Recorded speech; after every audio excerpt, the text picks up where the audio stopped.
અંકલેશ્વરના ઉદ્યોગકારોનો ગાંધીનગરમાં હલ્લાબોલ। જીપીસીબીની મનમાની સામે અંકલેશ્વરના ઉદ્યોગકારો મેદાને ઉતર્યા છે। જીપીસીબીની ઓફિસની બહાર અંકલેશ્વર વેસ્ટ મેનેજમેન્ટ એસોસિએશને વિરોધ નોંધાવ્યો। છેલ્લા 1 વર્ષથી મંજૂરી અટકાવી રાખવાના આક્ષેપની સાથે ઉદ્યોગકારો ધરણા પર બેઠા છે। સીટીપી પ્રોજેક્ટની મંજૂરી 1 વર્ષથી પેન્ડિંગ હોવાનો આરોપ છે, તો ફાઇલ પેન્ડિંગ રહેતા એમએસએમઈ એકમને મોટું આર્થિક નુકસાન થતું હોવાનો દાવો પણ। તો ચોક્કસ કંપનીઓને ફાયદો કરાવવા માટે મંજૂરી અટકાવી હોવાનો ઉદ્યોગકારો દાવો કરી રહ્યા છે। આ પ્રોજેક્ટને મંજૂરી ન મળતા સ્મોલ સ્કેલ ઇન્ડસ્ટ્રી બંધ થવાના આરે હોવાનો દાવો। અગાઉ કલેક્ટરને રજૂઆત કરવા છતાં મંજૂરી ન મળી હોવાનો દાવો કર્યો। તો તાત્કાલિક આ પ્રોજેક્ટને મંજૂરી આપવાની ઉદ્યોગકારોની માંગ છે અને માંગનો સ્વીકાર ન થવા સુધી ગાંધી ચિંધ્યા માર્ગે આંદોલન કરવાની તેમણે ચીમકી ઉચ્ચારી છે। એક અંકલેશ્વરમાં અંકલેશ્વર વેસ્ટ મેનેજમેન્ટ એસોસિએશન નામની સીઈટીપી બનાવ્યો છે, જે સીઈટીપીની અમને ઈસી અને એનઓસી 2018-19માં મળેલી છે। એ પછી જ્યારે અમને સિટી મળે એટલે અમને બાંધકામની પરમિશન મળે, મેં બાંધકામ ચાલુ કર્યું અને છેલ્લા 1.5 વર્ષથી અમે આ સીઈટીપી તૈયાર થઈ રહ્યો છે। પણ અમે પહેલા શરૂઆતમાં 3-4 મહિના ટ્રાયલ એન્ડ એરર કરતા હતા અને એના પછી આજથી 1 વર્ષ પહેલા અમે લોકોએ કન્સેન્ટ માટે એપ્લિકેશન કરી છે। જે કન્સેન્ટ અમને ગ્રાન્ટ નથી કરતા એના માટે અમે લોકો ધરણામાં બેઠા છીએ। આ સીટીપી બનવાથી અંકલેશ્વરના ઉદ્યોગોને એક નવું જીવતદાન મળવાનું છે।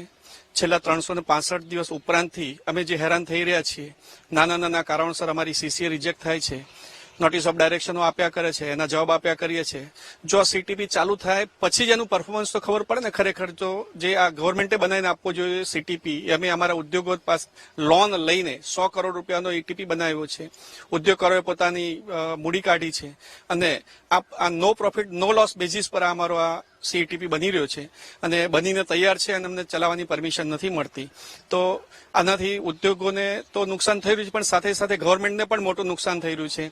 કારણ કે જો રોજગારી વધશે, અત્યારે બેરોજગારી પુષ્કળ પ્રમાણમાં છે, આટલા ઉદ્યોગો 521 થી વધારે અમારા મેમ્બરો છે, જો આ દરેક મેમ્બરને નાની મોટી પરમિશનથી જ કામ અટકેલા છે તો પ્રોડક્શન કેટલું વધવાનું છે। એક બાજુ આપણા યશસ્વી વડાપ્રધાન શ્રી 5 ટ્રિલિયન ઇકોનોમીની વાતો કરી રહ્યા છે, બીજી તરફ અધિકારીઓ આને રોકી રહ્યા છે। જેના માટે ગુજરાત ગવર્મેન્ટે ₹1 ટોકન ભાવથી જમીન આપેલી, સ્ટેટ ગવર્મેન્ટની સબસિડી મળેલી છે, સેન્ટ્રલ ગવર્મેન્ટની પણ સબસિડી મળેલી હતી। તેમ છતાં અત્યાર સુધી સ્મોલ સ્કેલ યુનિટનું એટલું તો આર્થિક શોષણ કર્યું છે કે હવે અમે કંઈ સહન કરી શકીએ એમ નથી આ કોમ્પિટિશનના જમાનામાં। એટલા માટે અમારા અંકલેશ્વર ઇન્ડસ્ટ્રીઝ એસોસિએશન અને સમગ્ર એસ્ટેટના સ્મોલ સ્કેલ યુનિટોએ ડિસિઝન લીધું કે હવે આ કોમ્પિટિશનના જમાનામાં આપણે પણ આપણો ટ્રીટમેન્ટ પ્લાન્ટ ઉભો કરીએ, જેથી કરીને આપણા યુનિટો ટકી રહી શકે।